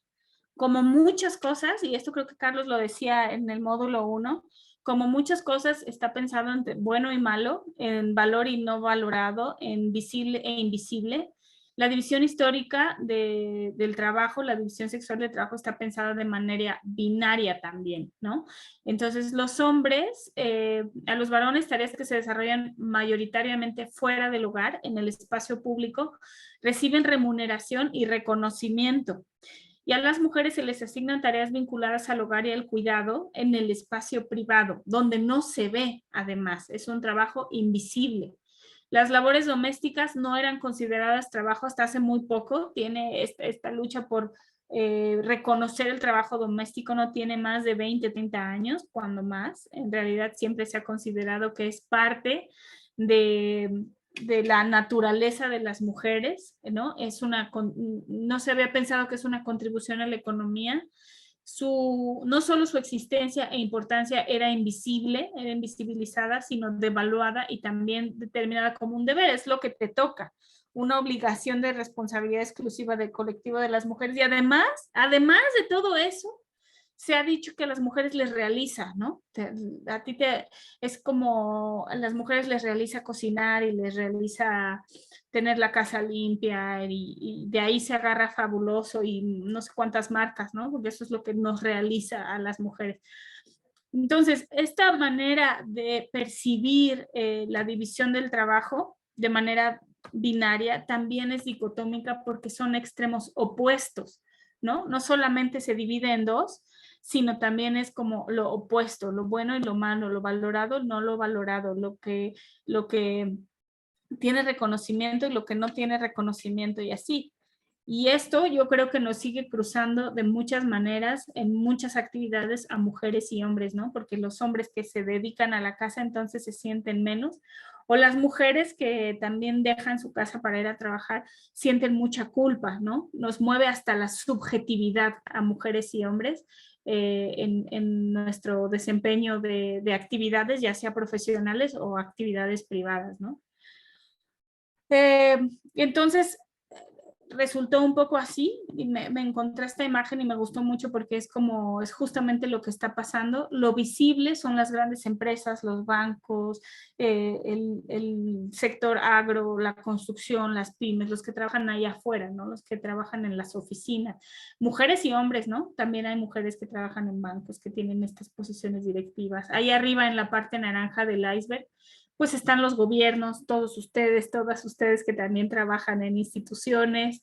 Eso es lo que se ve, ¿no? Lo que no se ve, pues es limpiar y el cuidado y la crianza de los hijos y la barrida y la planchada y las compras y el cuidado. Y todas estas partes de la cocina, del trabajo reproductivo, que además es bien importante, ¿no? Porque sin esta parte morada no se sostiene la parte naranja, ¿no? El hecho de que todas y todos podamos estar haciendo lo que nos genera estos ingresos en lo visible, en el espacio público, tiene un montón de trabajo invisible, ¿no? Que ya sea que hicimos nosotras mismas o nosotros mismos o alguien más nos está apoyando para poder estar dedicados a estas actividades en el ámbito naranja, ¿no? ¿Cómo podríamos, pues no sé si invertir, pero cuando menos que esta parte morada también se visibilice? Si se dan cuenta, lo que está en el centro de la sociedad, en el centro del Estado, en el centro de las políticas públicas, es lo que está en naranja, ¿no? De alguna manera todo lo naranja se subsidia con lo morado, o sea, todo lo invisible que no tiene valor no está en el centro, y lo vimos muy claro en la pandemia, ¿no? En la pandemia lo que se privilegió fueron las redes, fueron los recursos para que siguiera sucediendo lo naranja, y nunca pensamos en cómo se estaba dando lo invisible, cómo se estaba dando el tema de la crianza, cómo se estaba dando en situaciones de confinamiento extrema y de emergencia sanitaria. Eso no fue lo que ocupó la conversación y las nuevas medidas, ¿no?, emergentes, sino más bien es cómo sostenemos la construcción, cómo podemos sostener el tema de la producción económica, en fin, porque esto es lo que mueve el sistema, no lo de abajo. La crianza no está en el centro. Si pensamos en un esquema distinto, donde colocamos el cuidado de la crianza, porque hace rato Carlos lo dijo, no sé quién lo dijo, que con el ejemplo este del caso, que el gobierno debió haber visto estas consecuencias y cómo es que si colocamos el tema de los niños y las niñas en el centro, bueno, pues entonces de ahí podemos empezar a construir muchas otras cosas positivas para la comunidad y para la sociedad. Bueno, ¿cómo colocamos? ¿Cómo pensamos un esquema distinto? ¿Cómo podemos idear colocar el cuidado y la crianza de los hijos en el medio, ¿no? O estos trabajos reproductivos. Entonces, los trabajos no estarían tan divorciados de la vida doméstica, ¿no? Los trabajos en oficinas. Tendríamos que estar circulando en esquemas mucho más flexibles que nos permitan hacer lo morado, no sé si de manera simultánea, pero cuando menos de manera flexible junto con lo que genera ingreso, ¿no? Digamos con las actividades naranjas, porque ahora son como dos mundos separados totalmente, ¿no? De aquí empieza esta parte de la división sexual del trabajo, y yo les quiero preguntar a ustedes cómo permea la división sexual del trabajo en las relaciones y actividades en este momento. Carlos, adelante. Bueno, yo quería comentar cuando preguntaste cómo podríamos hacer para que el sistema empezara a cambiar, ¿no? De cómo la parte naranja es la que le importa pues prácticamente a los adultos, pues, esta perspectiva adultocéntrica, donde nos importa lo económico, donde nos importa el tiempo. Recuerdo antes de las elecciones, ¿no? Cuando por ahí, Meade, creo que se apellidaba, uno de los candidatos, que decía que guarderías de tiempo completo, ¿sí? Y nosotros, porque yo me considero promotor de los buenos tratos, decíamos, no, o sea, le vas a dar en la torre a la sociedad. Creo que se congeló Carlos, ¿o solo para mí?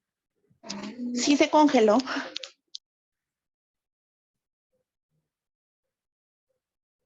Bueno, vamos a esperar a ver si regresa, porque me parece muy importante lo que estaba diciendo.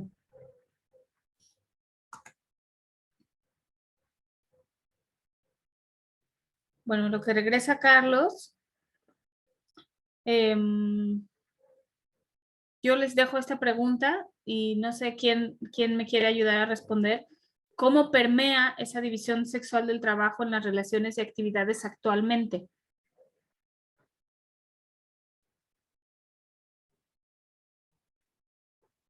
Ya se fue Carlos. ¿Cómo es que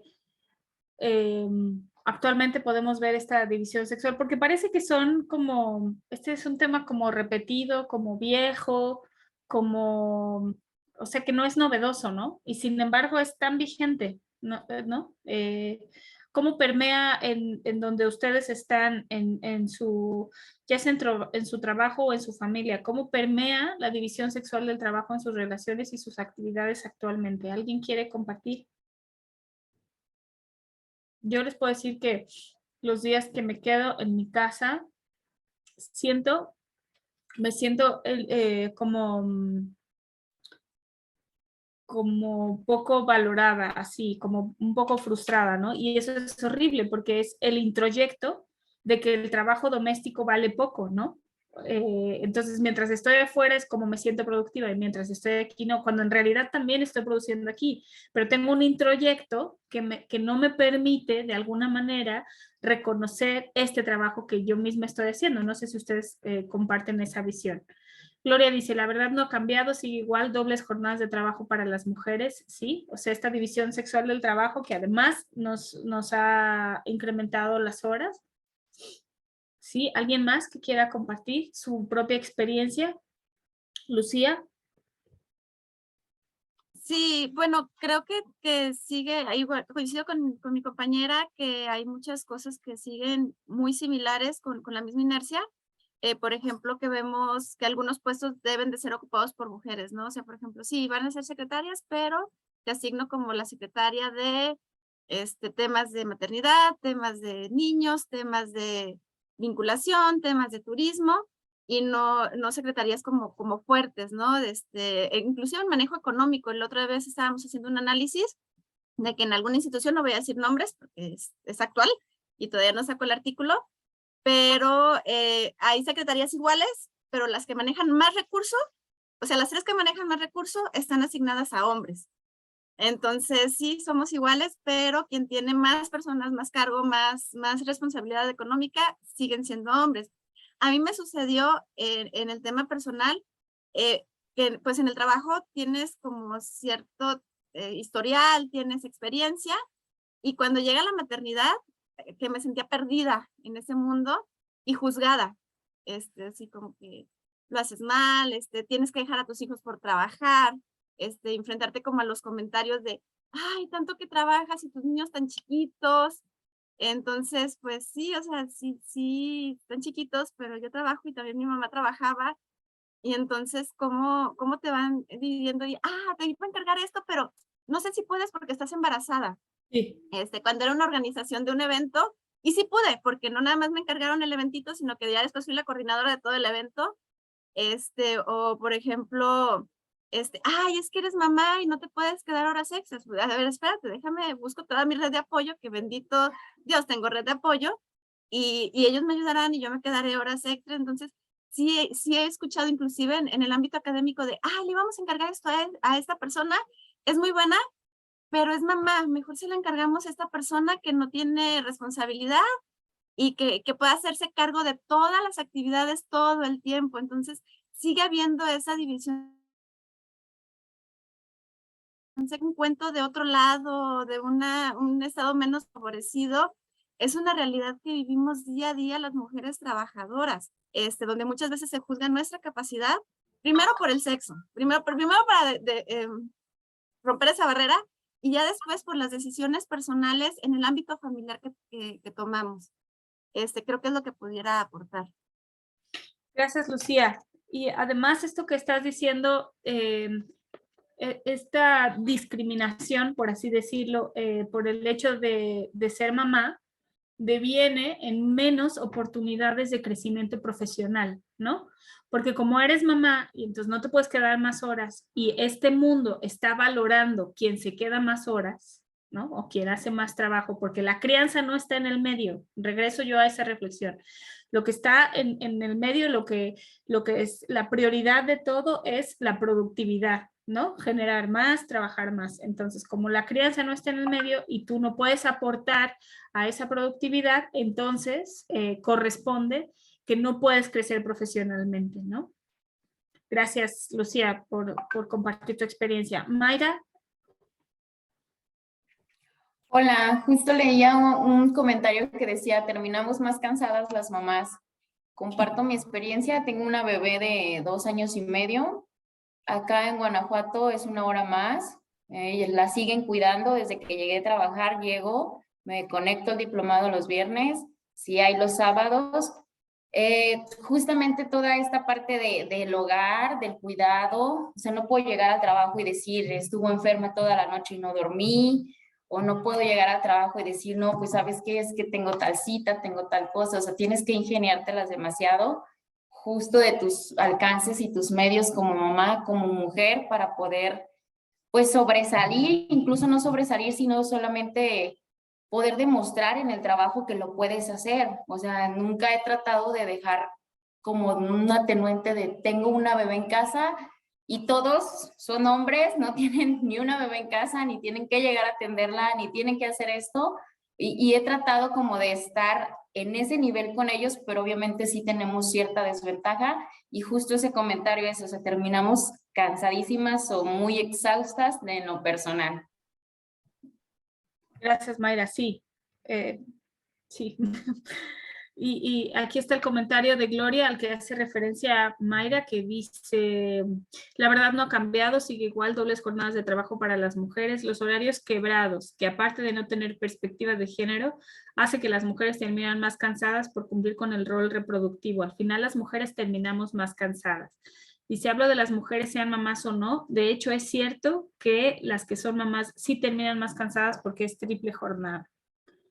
Gracias, Gloria Noemí. América, adelante. Hola, buenas tardes. ¿Sí me escuchan bien? Te escuchamos muy bien. Bueno, yo no soy mamá, pero últimamente me ha tocado impartir talleres sobre perspectiva de género, entonces convivo con muchas mamás que, como lo mencionaba Gloria en el comentario, hoy venía platicando exactamente con una maestra que es parte de DIF, que me estaba platicando de su horario. Entonces, cuando Gloria menciona lo del horario quebrado, se me hace muy interesante porque cómo la mujer se tiene que dividir, porque ella salía a la 1 y desde H Casas iba hasta San Cayetano, entonces tenía que regresarse a las 4 para estar ahí a las 4. Entonces ella me decía, es que tengo que llegar a mi casa y tengo que cocinar y tengo que hacer cosas y me tengo que regresar a trabajar porque salgo a las 8. Entonces, cómo la mujer tiene cargas muchísimo más pesadas y aún así, a pesar de que se habla de perspectiva de género, seguimos viendo a veces a la mujer como incapaz de ejercer ciertas responsabilidades en el ámbito político, en el ámbito laboral o en diversos ámbitos. O sea, a pesar de que la mujer se esfuerza un montón, la mujer sigue siendo vista como un poquito menos. Entonces creo que a pesar de que hay un montón de charlas, de pláticas, de conferencias, de talleres, seguimos en desventaja ahí. Entonces podemos ver cómo esta división sexual del trabajo se traduce en desigualdad, ¿no? Es muy evidente. Desigualdad para las oportunidades profesionales, desigualdad para distribuir la carga de trabajo reproductivo y no reproductivo. Y también desigualdad, por supuesto, en ingreso, ¿no? Que es las imposibilidades de acceder a mejores puestos en mejores condiciones, también genera desigualdad en ingreso, desigualdad en oportunidades de educación, porque las mujeres que son madres y que además trabajan difícilmente van a poder seguir estudiando, en fin, ¿no? Hay una serie de obstáculos que impiden estas condiciones de igualdad, ¿no?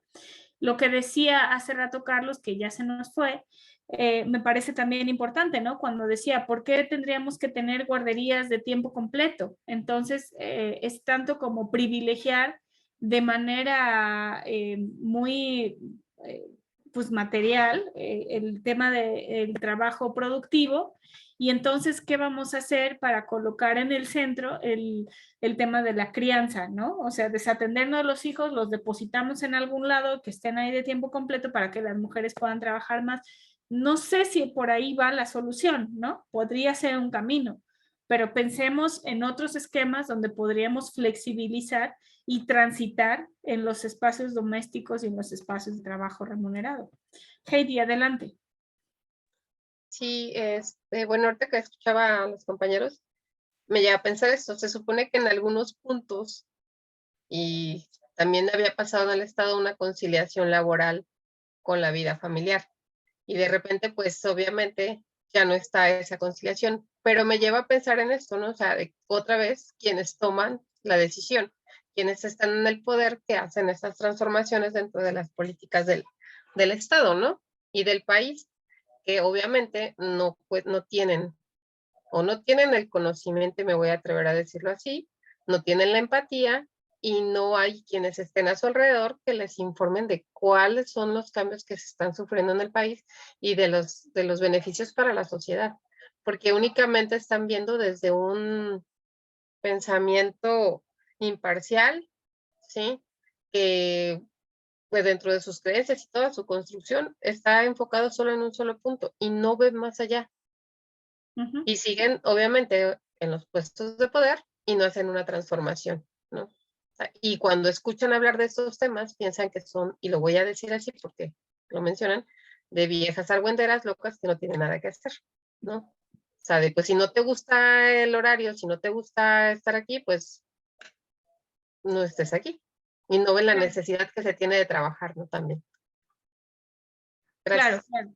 Y eso la gente que está decidiendo en los espacios de gobierno y en los espacios empresariales, que en la mayoría también son hombres y que no logran colocar en su agenda de prioridades esta conciliación de la que estás hablando, ¿no?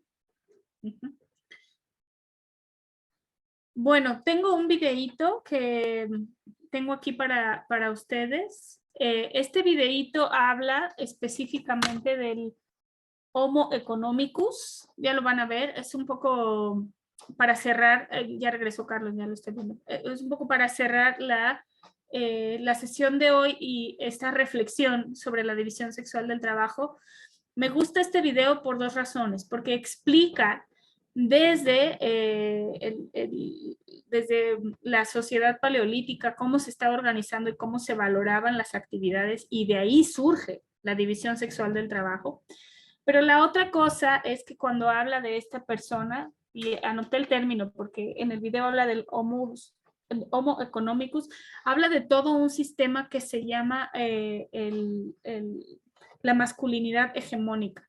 Yo no sé si ustedes han tenido oportunidad de escuchar sobre la masculinidad hegemónica, pero básicamente la teoría dice que es como una pirámide y en la punta de la pirámide está este hombre, Homo economicus le llaman en el video, que es un hombre blanco de ciertas características, joven, productivo, sajón, ¿no? Ya sea norteamericano o europeo, y todas las demás personas, hombres y mujeres, estamos medidos en función de esa persona, ¿no? Que es un imaginario, que es como el prototipo de lo que vale más. Vale más o vales más, las personas valemos más entre más te pareces ahí, ¿no? Entonces un hombre que es blanco, que tiene esta cierta edad, que tiene este cierto nivel económico, entonces vale más porque se parece más a esta masculinidad hegemónica. Una mujer indígena, anciana, rural, entonces cada vez está más lejos de ese modelo y por lo tanto vale menos. Si ustedes lo buscan como masculinidad hegemónica, es muy interesante porque aquí se da mucho, no solamente lo de la división sexual del trabajo, sino también la valoración que tenemos como hombres y mujeres y la interseccionalidad, ¿no? Las múltiples discriminaciones que se dan en función de este modelo de hombre. Entonces les voy a compartir este video, por favor avísenme si se escucha bien.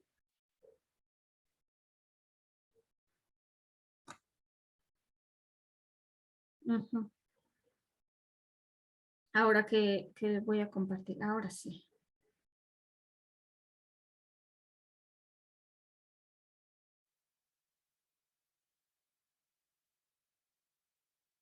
Me avisan si escuchan el sonido.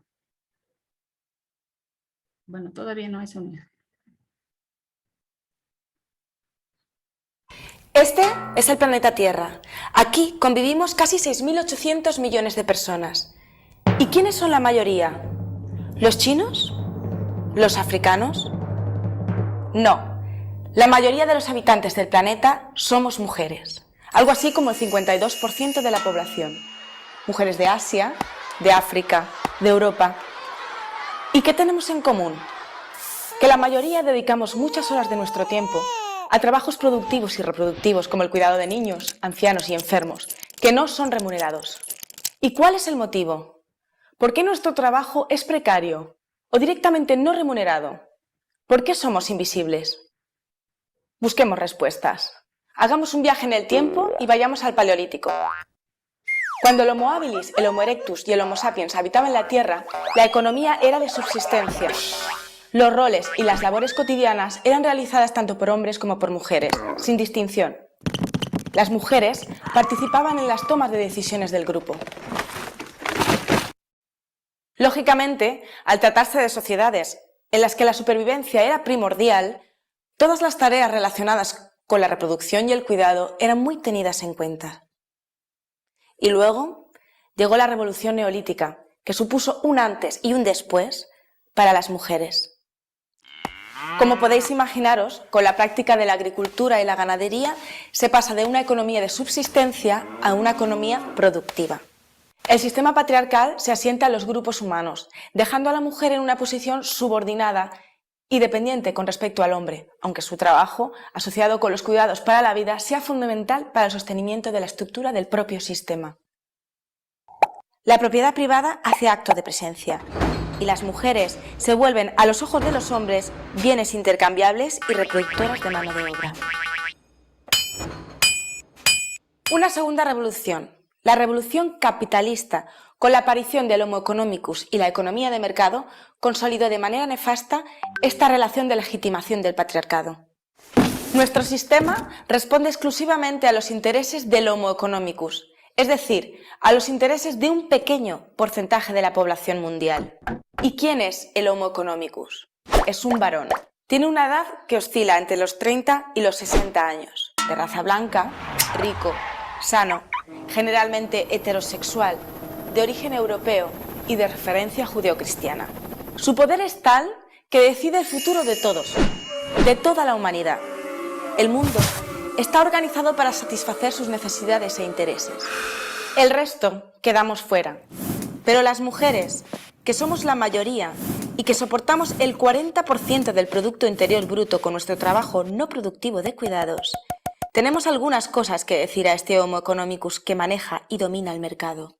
La reproducción social que realizamos en casa sostiene el funcionamiento del mercado, un mercado que no reconoce el valor de este trabajo.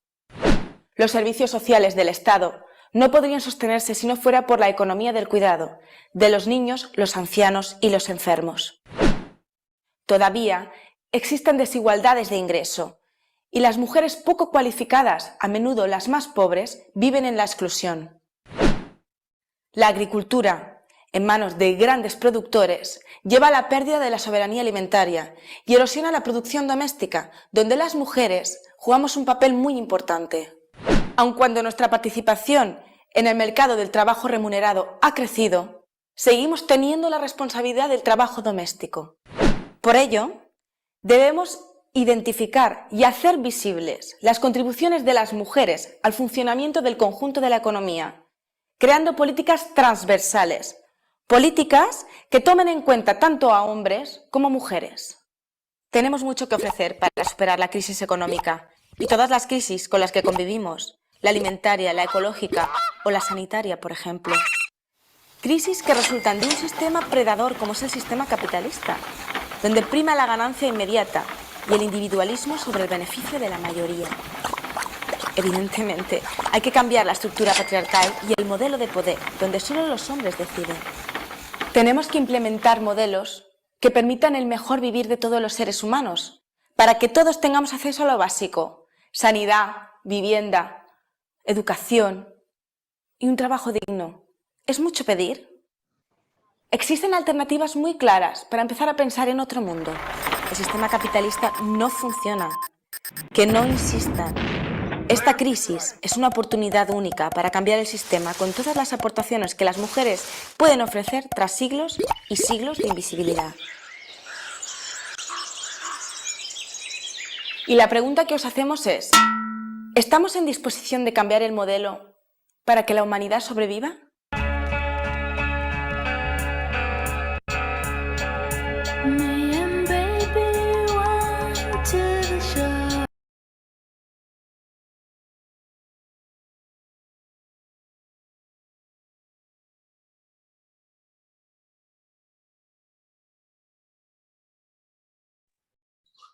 Bueno, este videíto tiene ahí al final como su propia agenda, pero a mí lo que me gusta es que nos explica un poco de dónde nace la división sexual del trabajo, cómo se valoraba de manera igualitaria lo que hacían los hombres y las mujeres, y después cómo se fue transformando eso, y cómo es que los trabajos de cuidados empezaron a perder valor frente a este modelo de la propiedad privada, ¿no?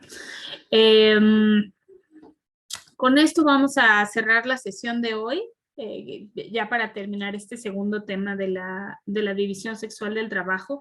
No sé si tienen alguna pregunta o alguna duda, algo que quieran compartir. Si no, pues nos vemos mañana.